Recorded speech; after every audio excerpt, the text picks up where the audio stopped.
নমস্কার। বাংলাদেশ থেকে কোটা তুলে দিতে হবে বলে ঢাকা ছাত্রছাত্রীরা প্রথমে ছাত্র আন্দোলন শুরু করেছিল। শেখ হাসিনা সরকার ছাত্রছাত্রীদের সেই দাবি মেনেও নিয়েছিল।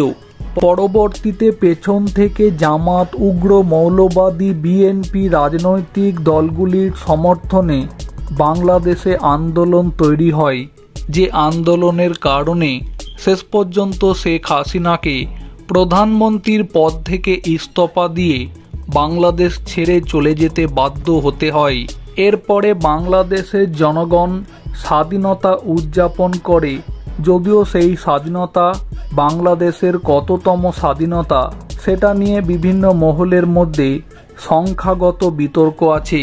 কিন্তু এখন প্রশ্ন হচ্ছে, স্বাধীনতা অর্জন করার অর্থ তাহলে কি সেই দেশের সংখ্যালঘু সম্প্রদায়ের জনগণকে আক্রমণ করা? একতাই বল বাংলাদেশের সংখ্যালঘু সম্প্রদায়ের জনগণ এবার সেটাই করে দেখালো। মোহাম্মদ ইউনূসের নেতৃত্বে অন্তর্বর্তীকালীন সরকার তৈরি হওয়ার পরেও যখন বাংলাদেশের দিকে দিকে সংখ্যালঘু হিন্দু সম্প্রদায়ের জনগণ বারংবার উগ্র মৌলবাদী জামাত গোষ্ঠী দ্বারা আক্রান্ত হচ্ছে, তখন বাংলাদেশের সংখ্যালঘু হিন্দু সম্প্রদায়ের জনগণ যেটা করল তা হচ্ছে দুর্গাপুজোর ছুটি বৃদ্ধি, সারা বাংলাদেশে সাম্প্রদায়িক সহিংসতায় জড়িতদের বিচারসহ ৮ দফা দাবিতে মশাল মিছিল করল সনাতন ধর্মাবলম্বীরা।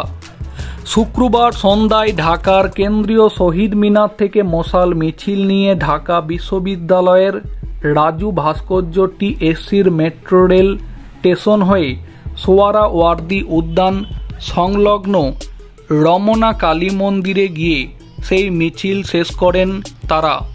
এই সময় তারা জয় শ্রীরাম, সনাতনীদের অ্যাকশন, ডাইরেক্ট অ্যাকশন, আমার মন্দিরে হামলা কেন, প্রশাসন জবাব চাই, সকল কথার এক কথা মানতে হবে, ৮ দফা ইত্যাদি স্লোগানও দিতে থাকেন।